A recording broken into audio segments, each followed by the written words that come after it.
Ну что ж, Владимиру Путину доложили о прошедших переговорах в Эр-Рияде. Заявление сейчас буквально сыпется по лентам новостным. Я думаю, что много чего нам предстоит обсудить. Я думаю, что переговоры мы успеем еще, собственно, у нас времени достаточно.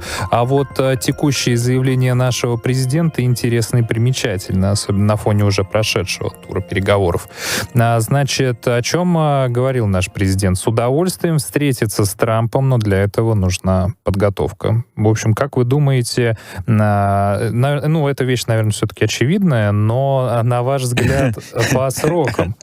Ну, во-первых, я могу сказать, что, слушая Дональда Трампа, начинаешь сомневаться, что эта вещь для него абсолютно очевидная. Да? Почему? Потому что, конечно, и, кстати, президент об этом сказал, что Трамп все-таки, получив некий объем информации, он начал более серьезно относиться и к отношениям с Россией, и к ситуации вокруг бывшей Украинской ССР. Но я вам так скажу, все равно легкость в мыслях у американского президента все-таки некоторая сохраняется. Ну да, это уже не 24 часа, где он скажет, значит, остановитесь. Да? Это уже 3 месяца, вернее, сперва было 30 дней, потом 3 месяца, сейчас 6 месяцев. Я думаю, что по мере того, как Дональд Трамп начнет погружаться в те исторические источники о том, как это вообще возникло, как вот возник этот очаг конфликта, который, я надеюсь, ему будут предоставлены. Все-таки не надо говорить, что в Америке нет советнического аппарата, все-таки есть. Я думаю, что они просто скачают, в том числе и выступление Владимира Владимировича Путина, покажут ему беседу Владимира Владимировича Путина с Такером Карлсоном, так, и Дональд Трамп поймет, насколько это все сложно. И что это невозможно разрешить на уровне встречи даже двух очень влиятельных политических деятелей. Необходима работа аппарата, необходима работа дипломатических служб, необходимо принятие решений о снятии с России, я бы сказал, что почти всех, а может быть вообще всех санкций.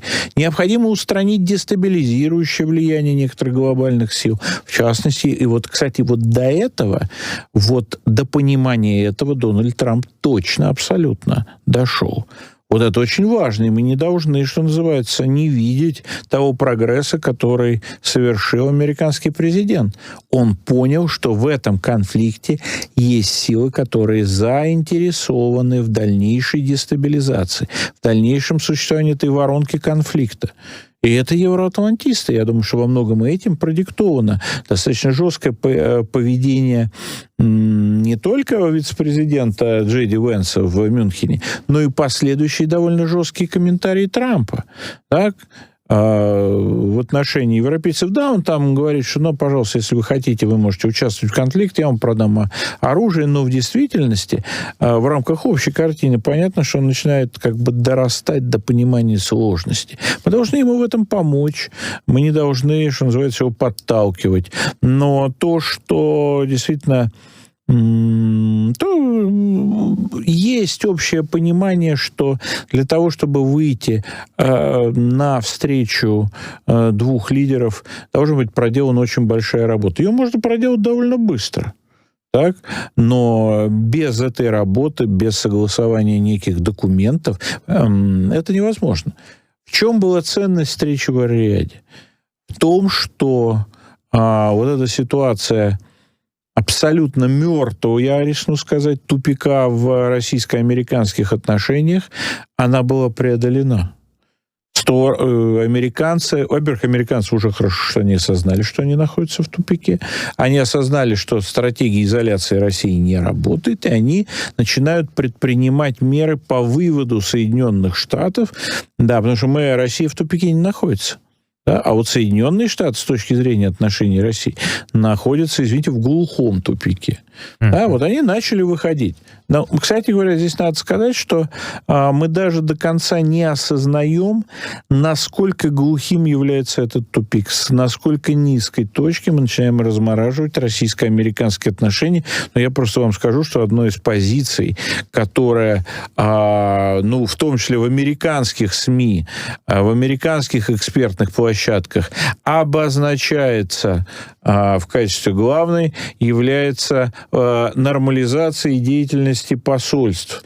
Вы меня извините, если это объявляется одним из достижений, что принято решение подумать не то, что нормализовать, а подумать, как нормализовать деятельность посольства, это означает, что мы начинаем с очень низкой точки.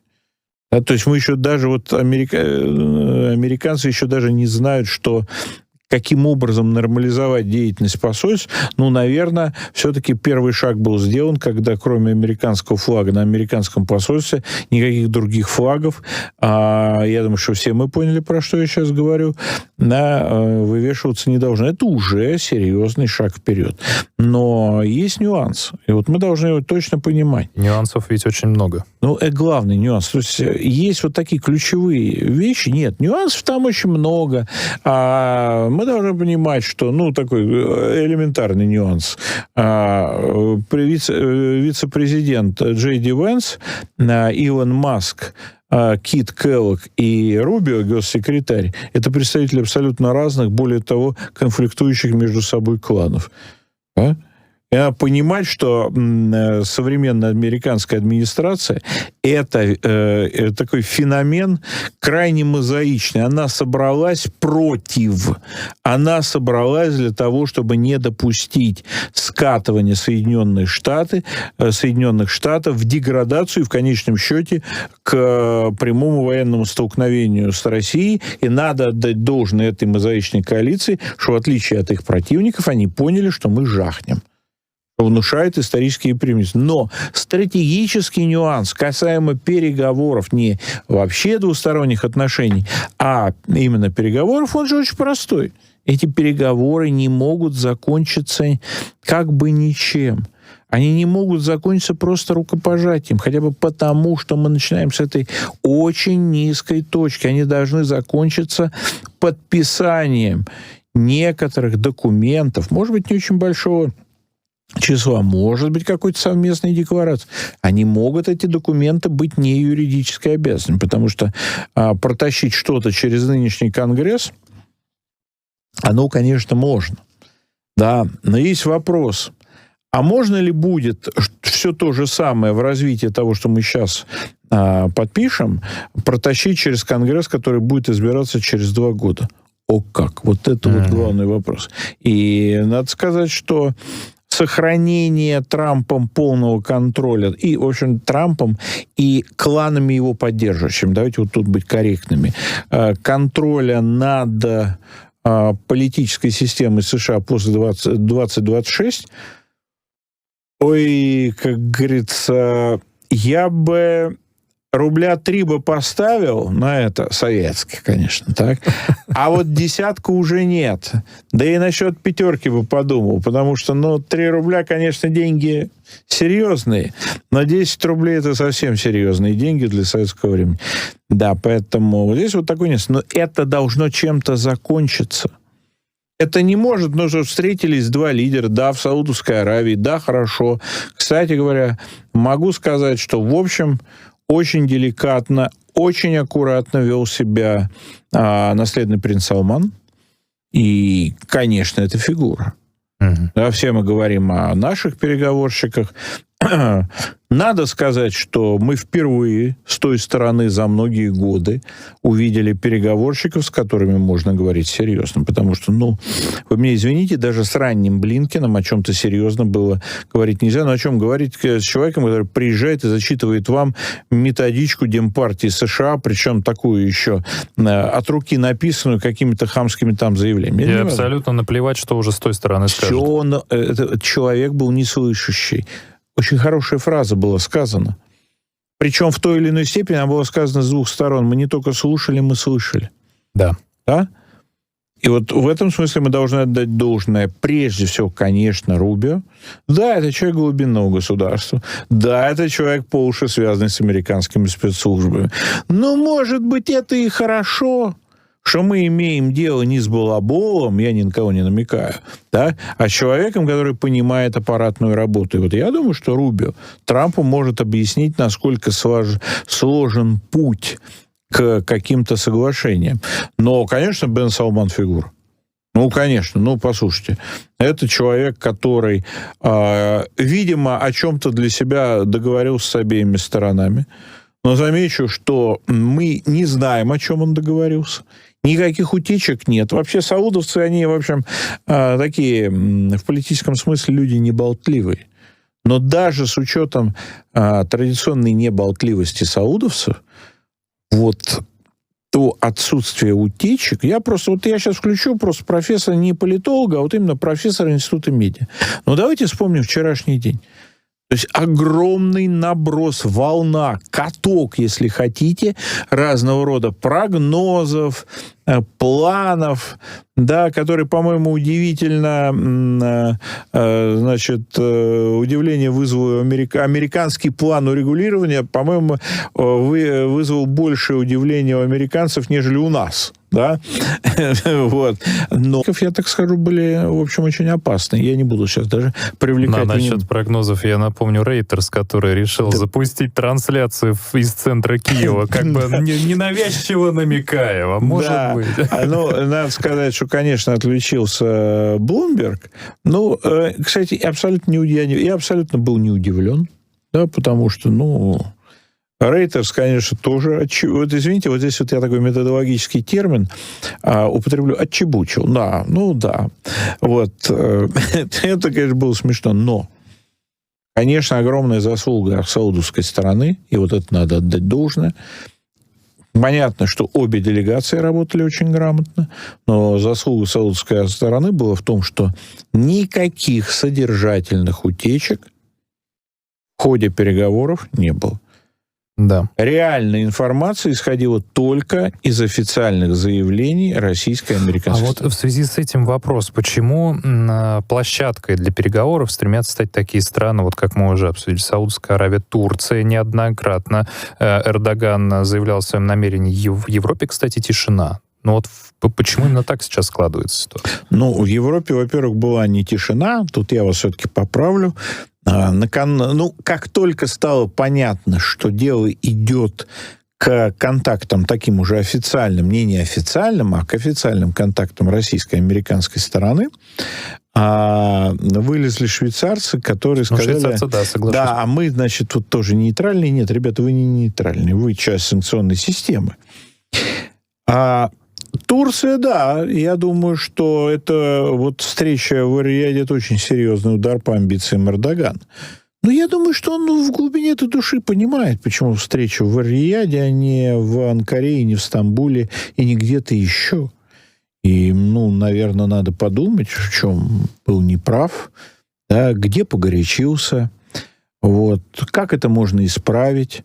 Да, но явно не так, как он это делал вчера и сегодня. По-моему, это путь в никуда. Но это моя, что называется, это моя позиция как частного лица, во-первых, и это мои оценочные суждения. Почему все хотят быть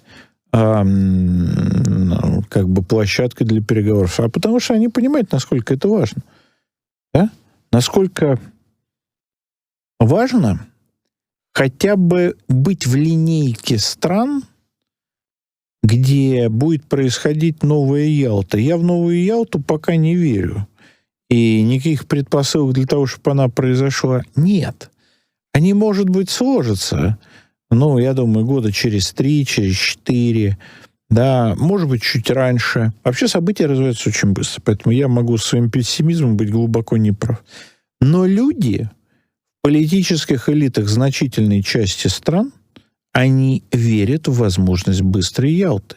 Или, по крайней мере, в возможность нормализации геополитической, особенно геоэкономической ситуации в мире, что очень важно для Саудовской Аравии, потому что Саудовская Аравия находится в центре региона, мягко скажем, турбулентного. И те же Соединенные Штаты неоднократно на экспертном, а иногда и на политическом уровне пробрасывали идеи переформатирования этого региона, где, извините, из песни слова не выкинешь. В некоторых проектах так называемого Большого Ближнего Востока было много какие страны, в том числе и палестинская автономия, но в паре проектов не было Саудовской Аравии. А понятно, что саудовцы это все читают. Саудовцы это все видели. Память у них долгая. Еще раз говорю, люди, они не болтливые, могут делать вид, что они это не помнят. Они это все помнят. И поэтому борьба за то, чтобы быть в линейке, да, городов, стран, пространств, где будет происходить вот эта вот новая Ялта, которая вот эта новая Ялта, во-первых, она может быть процессом, а не просто одной встречей. Да? Это очень важно, это показывает ваш статус. Во-первых, это показывает ваш статус как нейтрального государства. Во-вторых, это показывает ваш статус как страны и политической элиты, которая находится на правильной стороне истории, потому что мир делят победители. И Дональд Трамп, он очень четко сказал, что будущий мир — это мир сильных. Вот я сильный, сказал Дональд Трамп. И еще раз, я сильный. Вот еще русские сильные. Да, в общем, и Ким Чен Ын. Хороший парень. Да, я с ним встречался. А дальше возникает многоточие, которое все хотят заполнить. Ну, еще из последнего туда добавили Моди. Еще Моди, вот премьер-министр Индии, вот он тоже, что называется, как считает Трамп, на правильной стороне истории. Так? И ведь это очень такой большой символ. То есть Трамп, мы ведем себя предельно деликатно, мы в эти игры не играем, но надо понимать, что люди слушают не только нас. А саудовцы, ну, тоже, опять же, я надеюсь, что я не открою тут большого секрета. Конечно, нас слушают, и, конечно, с огромным уважением, в том числе и наследный принц Бен Салман и его отец, они относятся к Владимиру Владимировичу Путину. Достаточно вспомнить то, как приезжал король, и как все встречи. И эти приемы, конечно, всегда сразу... Послушайте, но это всегда видно. Так, потому что восточная культура, а особенно ближневосточная культура, это культура ритуалов. Так? И здесь, конечно, ну, слушайте, но здесь видно, кого, значит, послали встречать там министр по делам сотрудничества, а где приехал, как говорится, где приезжает первое лицо встречать. Да, или, ну, формально второе, но все понимают, что это фактически первое лицо. Да? Поэтому, ну, вот они слушают прежде всего американцев, потому что американцы для них рынок, американцы для них источник вооружения, американцы для них доноры безопасности. Нам это может нравиться, не нравится, но мы должны принимать вот эту вот реальность. Да? И если Трамп сказал, что это мир сильных, и на стороне сильных, на стороне победителей этот, и еще руководитель Корейской Народно-Демократической Республики, да, при этом не упомянув руководителя сопредельного с КНДР государства, то вообще это такой символ-то такой довольно суровый. Дмитрий Геннадьевич, в таком случае спрошу, отталкиваясь от еще одного свежего заявления президента. Россия не отказывалась от контактов с европейцами и с Украиной, это они прекратили или запретили контакты. Попытки дальнейшего накачивания Украины оружием, ну и заявления, которые мы сейчас слышим от той же Каи Каллас, ну, в общем-то, понятно, это такая фигура неоднозначная. Но, тем не менее, вот эта попытка продолжать эскалацию конфликта, сюда же можно, я думаю, Великобританию тоже взять. Чем это вызвано? Тоже попыткой закрепиться за тем вектором, который сегодня формирует, собственно, многополярный мир сильных? Или что это? Это страх, что на них никто не обратит внимания? Соглашусь совсем, но с учетом одной маленькой поправки. Да. Мы можем смеяться над Каи Каллас как физическим лицом, но в качестве еврокомиссара этот человек зачитывает то, что ему написали. Ну, во-первых, там большая часть... Ну, такие длинные тексты Каи Каллас сама придумать не может. То есть ей пишут, определенные люди ей пишут, вот эта самая евробюрократия, которая ее и не только ее используют в качестве аватаров. Да? И эта позиция, то, что озвучил Каи Каллас, это определенная, довольно жесткая эскалационная позиция. Переворачиваем монетку, и, вернее, не переворачиваем, ставим ее на гвоздь. А что такого сказал Венс и потом повторил Трамп? Он предложил-то, ну, вы хотите быть сильными? Вы хотите быть частью мира победителей? Ну, пожалуйста, мы же не против, только не за наш счет.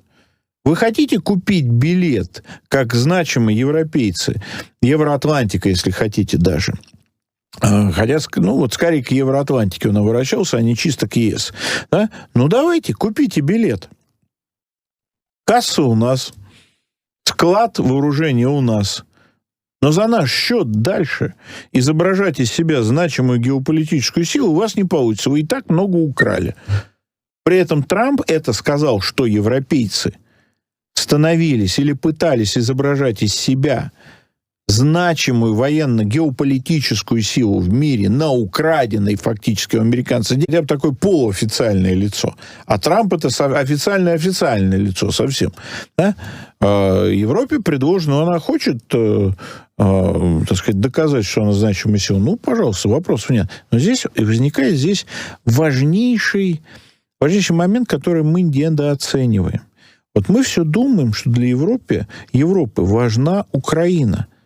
Не Украина, Украина не появилась, не возникла. Это можно там 20 томов книг написать, почему она не возникла. Да? Но есть бывшая Украинская ССР. В том виде, в том формате, с тем территориальным фактически делением, что досталось от Советского Союза. Но это не важно.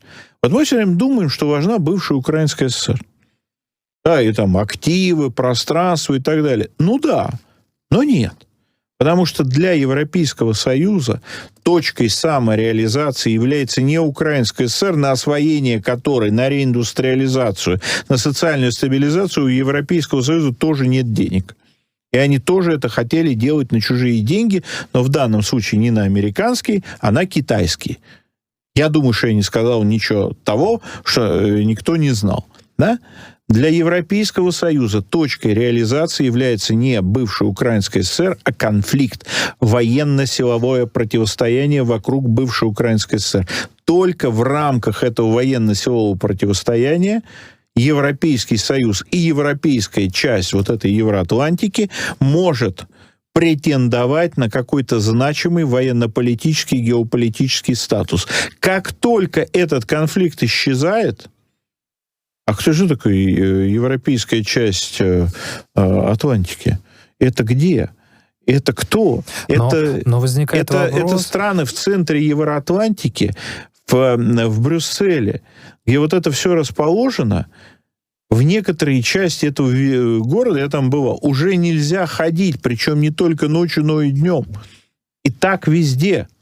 Но неужели не боятся правосудия, которое может настигнуть тех, кто ставил подписи? Сейчас у нас будет перерыв на новости, но, я думаю, закину удочку нам на следующий эфир. Неужели не боятся правосудия те, кто ставили подписи за разрешение ударов там, дальнобойным оружием вглубь России? Сейчас, по сути, идеальное время выйти сухими из воды, провести выборы, придут правые, а мы, собственно, ни при чем. Но неужели вот этот вопрос, честно, мне остается непонятен? Хотелось бы услышать ответ во второй половине эфира. Сейчас небольшой перерыв на новости. Дмитрий Евстафьев, Дмитрий Геннадьевич, продолжаем. Вопрос, на мой взгляд, справедливый. Я вот оставил еще в первой половине, собственно, авторской программы.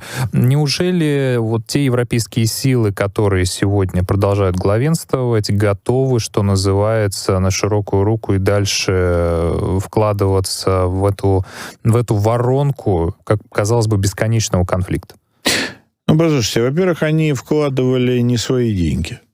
Не свои деньги вкладывать в любое гиблое предприятие легко и приятно. Особенно, если ты внутренне уверен или тебе обещали, что их не придется возвращать. Действительно, европейцы были, скажем так, не только европейцы, а то, что мы называем евроатлантисты, там два, понятно, крыла, это вот либералы, совсем корректнее говорить, это либерал-глобалисты, вот эти вот американские демпартийцы, причем не все, а именно определенная их часть. Ну и, соответственно, вот такие вот радикальные евроглобалисты в Европе. Но они же чьи деньги-то вкладывали, по большому счету? Американские. Американские. Конечно, там были деньги европейских обывателей, но европейский обыватель тоже очень неоднороден, и не надо думать, что весь европейский обыватель как один выходит на митинги в борьбе за мир там, и так далее, нет войне и все такое. И значительная часть европейского обывателя, как и некоторое время назад, в 20 веке, видела из войны на Востоке серьезный выход из своих социально-экономических проблем, которые в Европе нарастали и без нас. Мы не имеем отношения к росту миграции, к тем проблемам в потребительском секторе там, и так далее и тому подобное. Поэтому они вкладывали не свои деньги. Но есть второй момент, и здесь вы абсолютно правы, что вот этот вот вопрос надо задавать. Но ведь вот все, что происходило в Евроатлантике, я все-таки и занимался. Я, как говорится, был внутри вот этой системы, и я вам могу это сказать, что все, что происходило в Евроатлантике последние только не 3 года, а лет, наверное, 5, если не чуть больше. Я сейчас не про Америку, а именно про вот Евроатлантику. Оно неописываемо вот этими нашими рационалистическими соображениями нужно, выгодно, невыгодно. Мы очень часто вот описываем вот это, исходя из нашего рацио. Вот, кстати, Трамп описывается, исходя из нашего рацио. Да, хотя его назвать там каким-то суперпрагматиком, ну, это смешно. Суперпрагматик бы не повесил у себя в кабинете. Я, кстати, это написал у себя в телеграм-канале сегодня. Суперпрагматик никогда не повесил бы у себя в кабинете в Белом доме фотографию, сделанную, когда его, что называется, принимали, да, для последующего судебного заседания. Хотя бы потому, что 35 пиар-агентств, нанятых за большие деньги, объяснили бы, что это нельзя, а он повесил. Почему? Потому что он сильный. Да, он может через это. Поэтому там вот прагматик, но вот он может упереться. И он может не торговаться прагматически, а пойти на пролом, как он пошел на выборах. Минуя рациональные аргументы. Минуя рациональные аргументы, что сейчас надо договориться, и они были. И они вот сейчас их читаешь, и они все были правильные, да, но только если бы они были правильные стратегически, фамилия президента сейчас была бы даже не Камала Харрис, а Джо Робинет Байден-младший. Да, и мы бы сейчас обсуждали не встречу в Эр-Рияде, а как он в очередной раз куда-то забыл пойти. А президентом в Америке у них человек, который взял и отверг вот эти рационалистические соображения, что надо договариваться там за долю малую, значит, чтобы не преследовали, то он попер на пролом. Это не прагматик.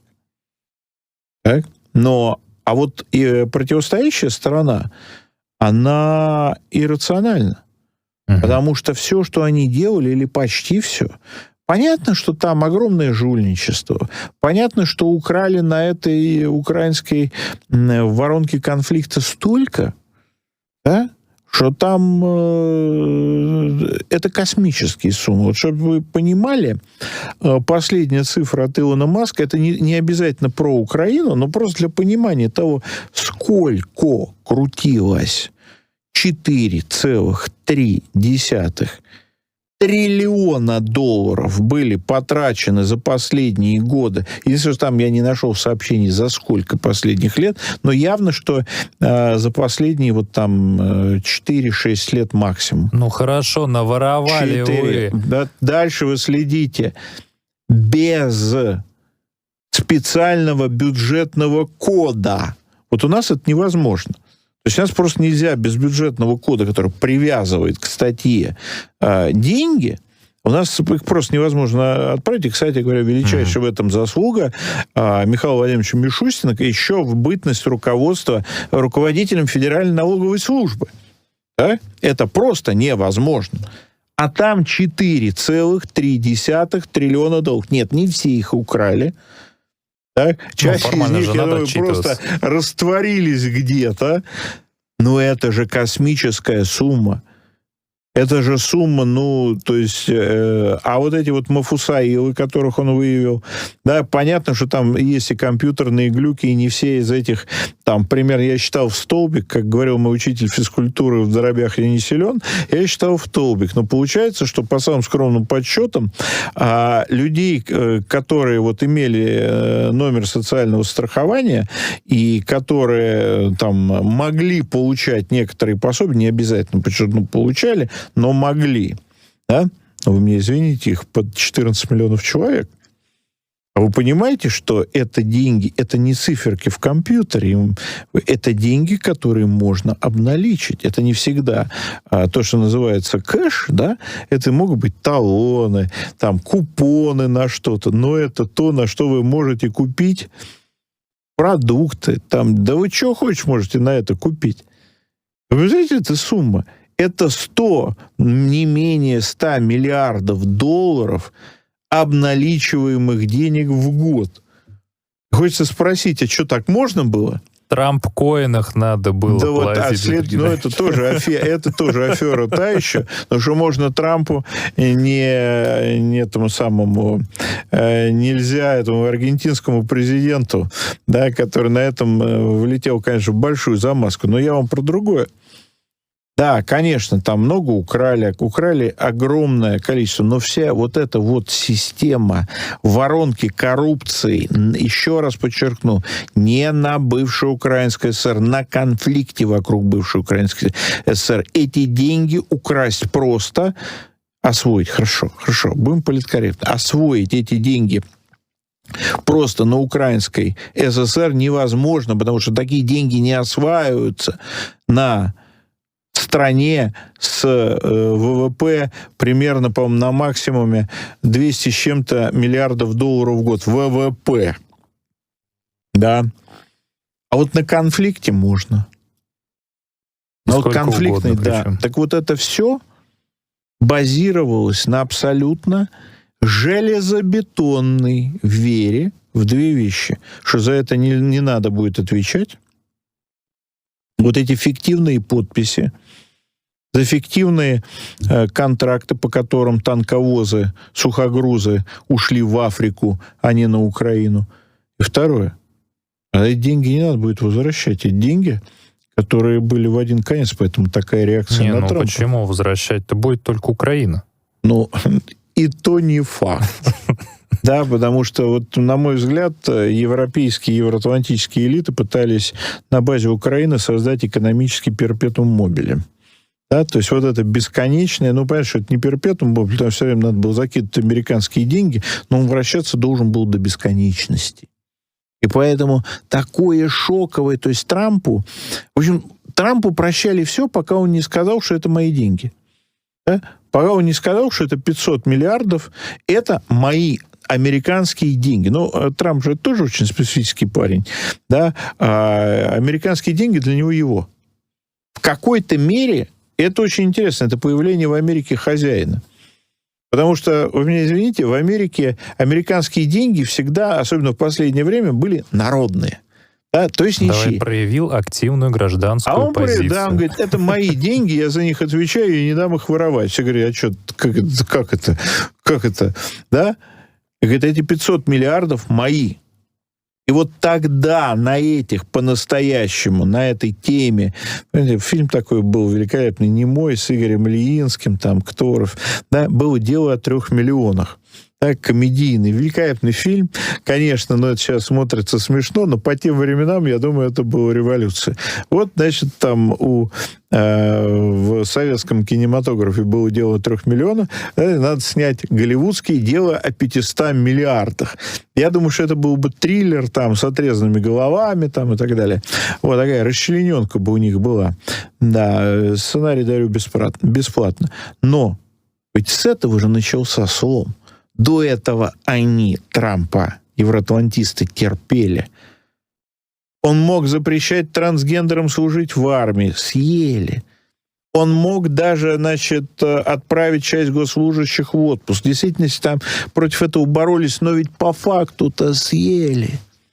А потом он сказал, что эти деньги, вот эту черную дыру, которая была не украинского масштаба, не евразийского, это была черная дыра в масштабах всей глобальной экономики. Я думаю, мы в действительности не догадываемся о масштабах экономической системы, которую евроатлантисты и примкнувшие к ней разные, вот эти вот кланы финансистов, там серая экономика, черная, вокруг этого выстраивали. Я думаю, что... А это обязательно, все, это понятно, что это вскроется. Когда это вскроется, мир охнет от тех масштабов серой, черной экономики, которая вокруг этого крутилась. Ну, особенно можно запугать пошлинами, но я думаю, тут много инструментов. Конечно. Но тогда я не понимаю, в чем проблема? Вы наворовали, сдайте свои там мандаты и так далее, в общем-то, все. Пройдут выборы, вы там вышли сухими из воды, у вас денег хватит вам, вашей семье, вашим там наследникам и так далее, и так далее. Спешите все на тех, кто придет после вас. Если вот так подумать. Вот те люди, о которых вы говорили, и вот здесь смесь рационального и иррационального. Они понимают, что без этой воронки они никто. Они крупные политические деятели, крупные там какие-то, иногда предприниматели. Что такое это фирма семьи Байден Буризма, да?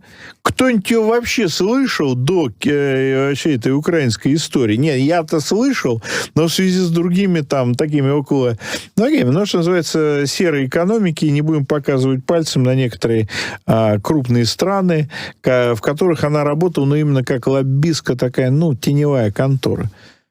Но это же затмило полмира. Да, вот это Буризма. Да, они стали тем, кем они стали, раскручивая воронку конфликта. Но были и такие, кто сделал, как вы говорите. Ангел-то наша, Доротея Меркель, комсомолка ГДРовская. Ведь она же соскочила, а я вам так скажу. И я теперь понимаю, что комсомол не просто возраст.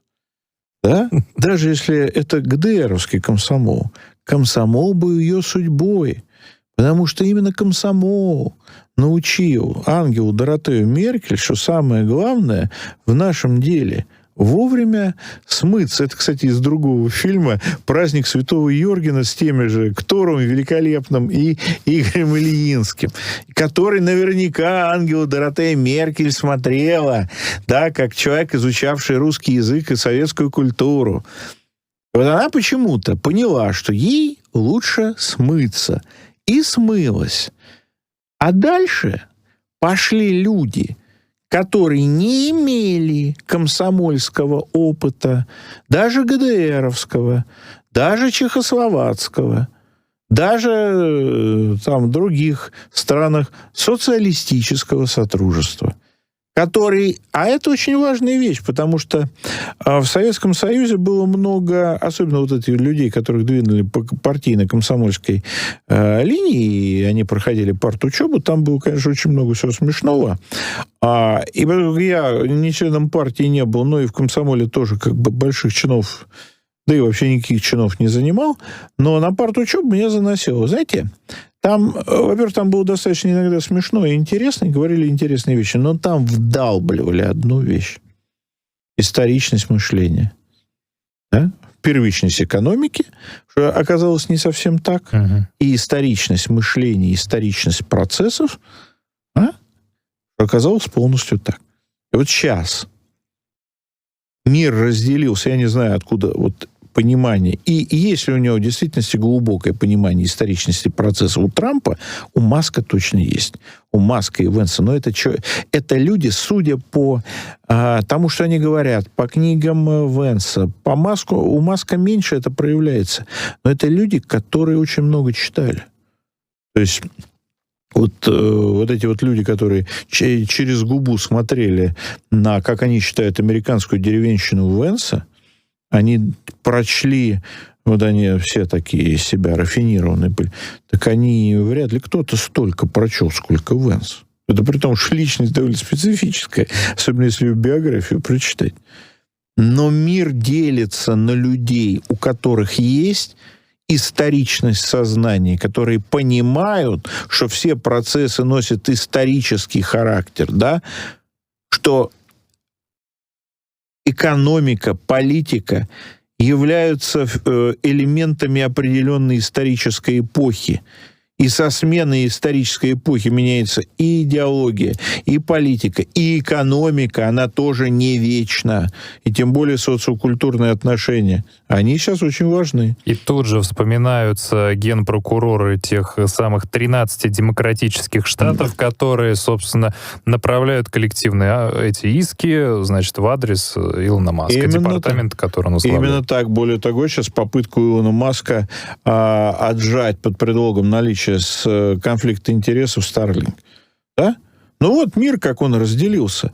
И у тех людей, которые не могут уйти, ну явно совершенно исторического мышления нет, они считают, что они живут в вечности, они себя считают вечным. Ну, они в какой-то мере копируют, они заражены Зеленским.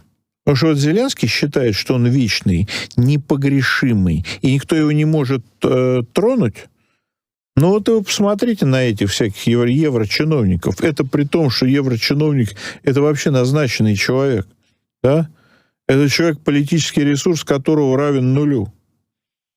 Это человек, который, ну да, у него есть административный ресурс, но политического ресурса у него нет и быть не может. Тем не менее, не все мыслят себя политическими фигурами.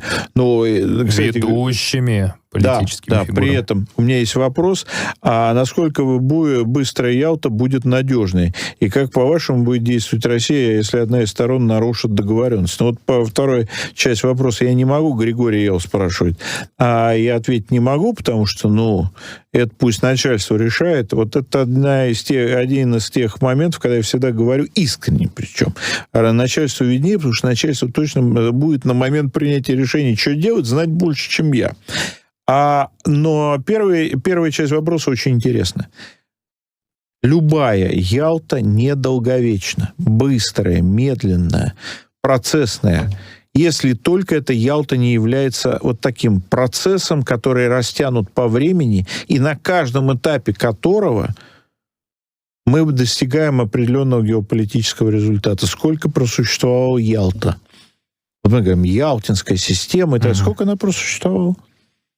Ну, давайте прямо скажем, что она просуществовала меньше года, ровно до конференции в Потсдаме. В историческом плане потом придумали, что это у нас, кстати, это историки наши придумали, Ялтинско-Потсдамская конференция. Ну, чтобы не признавать, что то, о чем договорились в Ялте, как только появилась у американцев атомная бомба, это все стало ничем. Сколько просуществовала Ялтинско-Потсдамская конференция? Я вам скажу. С 1945 года по 1950 год, по началу войны на Корейском полуострове. Все. 5 лет. Много это или мало? Конечно, это мало. Конечно, это мало. Но и Минские соглашения, получается, закончились там же, где и начались. Да, они практически закончились... Да, мне сейчас спрашивают, слушали вы 80-е вражеские голоса? Да, ну, конечно, слушал. Слушайте, ну, мы все слушали. Да, и это было иногда забавно. Иногда это вызывало дичайшее раздражение, потому что мы были все... Ну, я в обычном советском дворе вырос, как это ни странно. Да? И у нас у советских пацанов это вызывало дикое неприятие. И поэтому, когда говорят, что там голоса что-то разрушили, я думаю, что это великое и в нашу пользу заблуждение. Но вопрос заключается в том, а что такое Ялта? Вот что мы сейчас обсуждаем? Мы понимаем, что мы обсуждаем огромный мегамиф. Ялта как система существовала считанные года, а память о Ялте существует 80 лет. Мы только что 80-летие конференции. И мы каждый год это вспоминаем. И правильно делаем, потому что это мечта о том, что можно создать, наверное, несправедливый. Ялтинский мир справедливым назвать можно только, ну, если надеть на розовые очки, еще более розовые очки. Конечно, этот мир был несправедливый. Утопия. Ну, конечно, и он был миром, опять же, сильных. Он был миром победителей, которые взяли и сказали, а вот это будет вот так. Да? И никого особенно-то ведь не спрашивали. Но это же мечта, это утопия, согласен с вами, но это мечта о том, что можно сделать устойчивый мир. Несправедливый. Как и вся наша жизнь. Ну, послушайте. И не перемирие. И не а перемирие. мир, как говорил Вот нам Владимир что Владимирович. нужно. Почему мы говорим именно о Ялте? Потому что это была попытка долгого мира. А Минск это был попыткой передышки, даже не перемирия, а передышки для враждебного, уже нацелившегося на этническую чистку на Донбассе режима, уже тогда развернувшегося в сторону фашизации. Именно поэтому снесли Порошенко. Потому что при всех там своих особенностях, и не будем их, так сказать, расписывать, потому что это долго, там много особенностей, а не потому, что вы подумали, да? Порошенко к ускоренной фашизации этого режима был не готов.